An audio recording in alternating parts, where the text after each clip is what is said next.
Peabody. Ladies and gentlemen, my first guest tonight is the Oscar-winning producer, writer, and director of such films as The Dark Knight, Dunkirk, and Oppenheimer. Please welcome back to The Late Show, Christopher Nolan.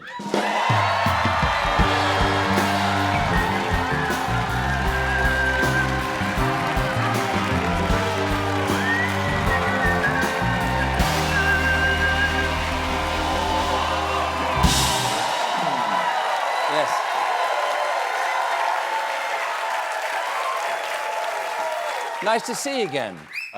Nice to be back here. Yeah, I know you don't do this very often, don't do the late night shows very often. I do not. Only you, actually. Oh, really? I think well, so. I'm quite honored. Well, we got the right audience for it. Not every director in the world gets a standing ovation, and you know, you're a superstar director. Not every director is welcome in that seat, I want you to know. Well, thank you very much. I feel very honored to be here. Oh, it's absolutely our honor, unless they want to cast me in something, in which case they can come on anytime they want. Last time we spoke was at Princeton at the Institute for Advanced Studies in Einstein's office. Yes. And here we are in the Ed Sullivan. Do you want to compare the vibes? I mean, the intellect is still here. You feel the waves of history coming off the wall. Sure, it's slightly different way, but no, that was a fun time. It was a really cool thing to be able to be there in Einstein's office talking about everything. And then we unbelievable. took the Colbert bump right the way to the Oscars. So You're thank welcome. you very much for that. You're welcome. Anytime. There you go. Cheers. Cheers. Cheers. There you go. Okay, Oppenheimer, as you said, won 7 Academy Awards, including Best Picture and Best Director. You chose to follow it up with just a small, not showy story. Yes. Just the bedrock of Western literature, the story of stories, the Odyssey. What was it about? I assume you're also a fan of the Iliad, but what is it about Homer? Why'd you want to tackle this particular story? I mean, you're always looking for something that hasn't been done before. And Greek mythology, even though so many of us are familiar with it, you know, from when we're kids, and the way in which it's the underpinnings of all stories, as you say, in Western literature, but it hadn't really been done on a big scale. I mean, I grew up with movies by greats like Ray Harryhausen and Clash of the Titans, things like that, but it hadn't really been done at a kind of a budget, big studio, you know, throw everything at the screen and see what sticks kind of way. And that's the kind of gap you're looking for as a filmmaker. It's like, how can we get in there and really try and bring something new for audiences? It's just one of the great adventure stories, and I really wanted to see it done justice, so we just sort of dove in. And the story itself has, and the Iliad have such depth behind them and implied depth. Basically, the Greek myths are all paying off in the Iliad and the Odyssey. A lot of scores are being settled between the gods with each other.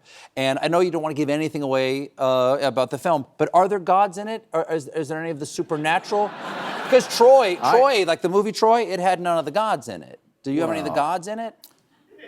I don't really want to give anything away. I mean, I know it's weird to talk about spoilers on a 3,000-year-old piece of literature, but a lot of the way, as you Your New Testament, it's got that Jesus guy in it? You got that Jesus guy in your New Testament? Ooh! Christopher Nolan, would you do like a Bible story? Would you do like something like Samson or something? Would you ever be interested in the Bible? I think let's see how this goes, you know. I All mean, right. do we have gods in the movie?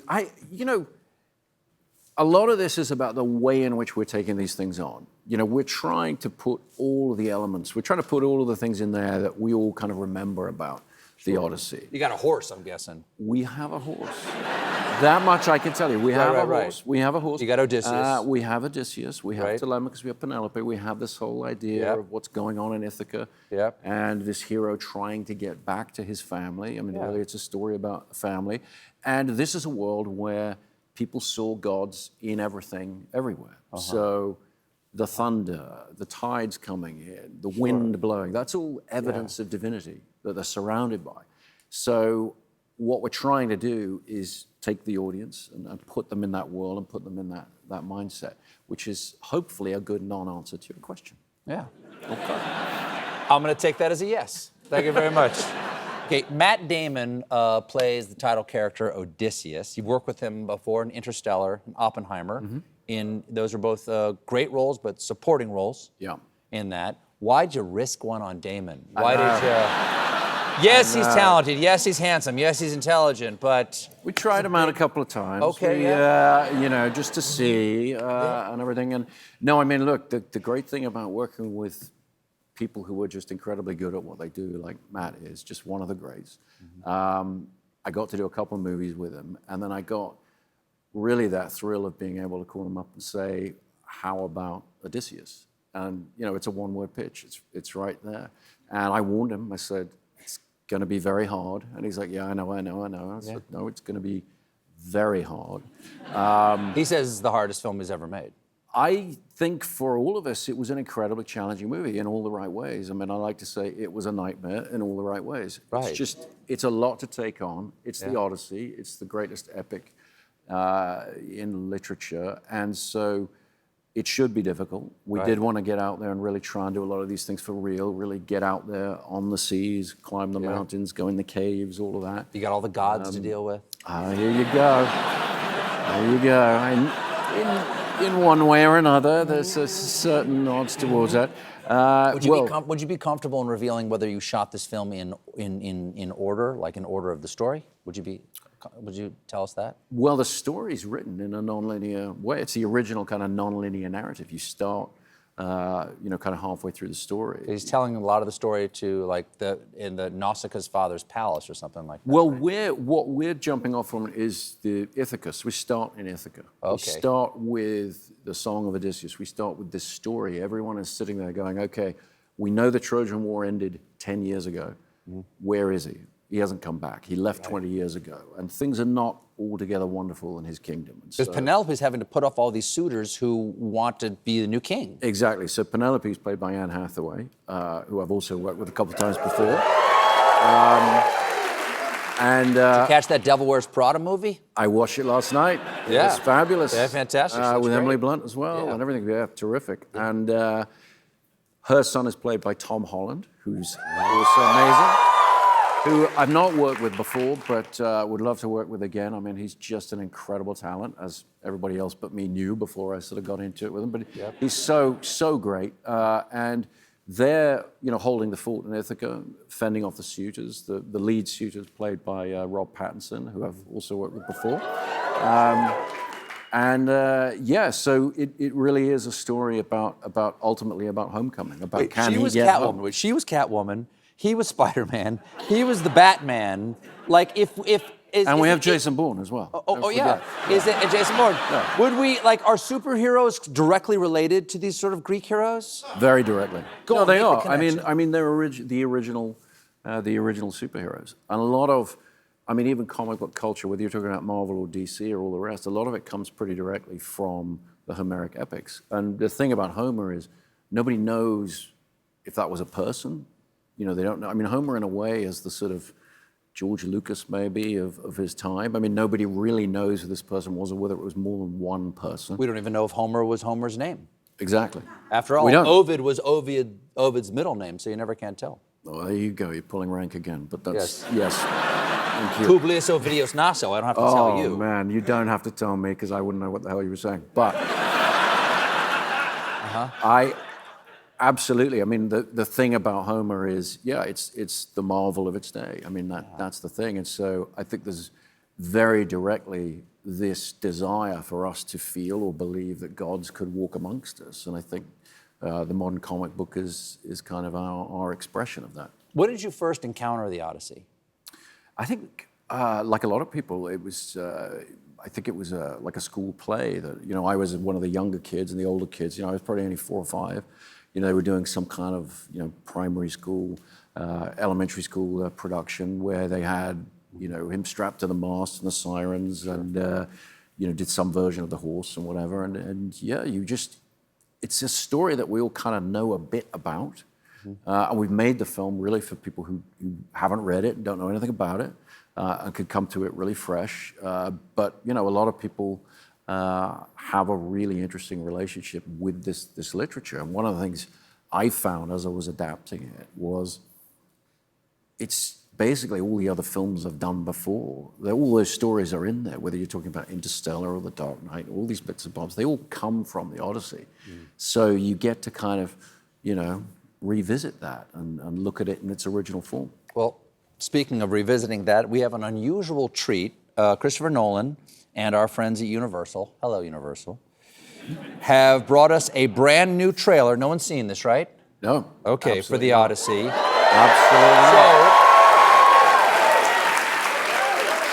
So, we're going to roll this for you and for the people at home, and don't go anywhere because we'll be right back right after this is over with more Christopher Nolan. Anything we need to set up here? Not if I've done my job right. Let's find out.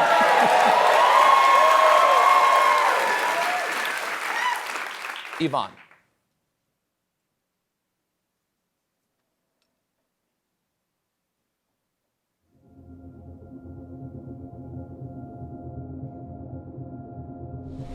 Tell me what you remember. A wife? A son. And then what? We won the war.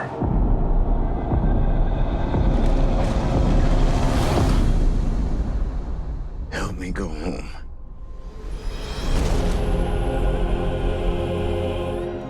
This is a household waiting for master. I want you to choose me. Ithaca's king is coming back. No, he's not.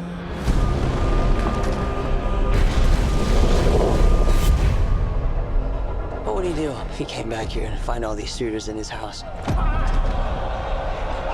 You're pining for a daddy you didn't even know, like some sniveling bastard. Who's looking after your wife and son? Do you see? My dad is coming home. Bringing vengeance.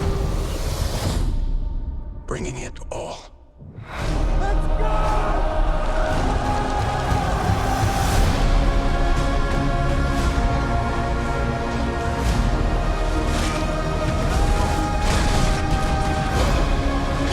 I need everyone in this party dead. I can still save them. You're a man who needs to control his fate. But you cannot control this. That world is gone. No one could stand between me and home. Not even the gods. Keep us straight!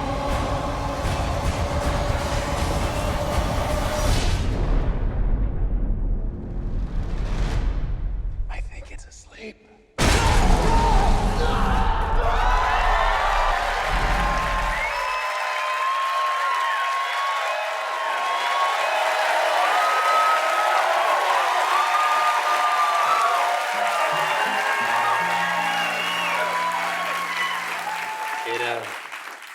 It appears you did your job right. Now, an unbelievable cast. Besides Damon, Anne Hathaway, Tom Holland, Robert Pattinson, Charlize Theron, John Leguizamo. Who haven't we seen? Anybody you want to tell us about that's not in that little trailer? We haven't seen Lupita Nyong'o, and we haven't seen Zendaya, Corey Hawkins, just a ton of other talent. I mean, it's an incredible cast, and they just worked so hard for the movie and really delivered the goods for me. I mean, it was a thrill to work with them all. Was this hard for you to direct? I know it was hard. You said it was. Damon said it was hard to do. Was it hard for you to direct? Yeah, it was. Like it was physically hard. difficult. It was physically difficult for all of us. We really wanted to take the audience out, on Odysseus' ship in a storm, for example, and all the rest. And so that involves. Yeah, you do practical effects. We do a lot of practical effects. How did you do either Charybdis or Scylla? Is this Charybdis or is this Scylla? The That's whirlpool. Charybdis. Okay. And that's Scylla. Okay.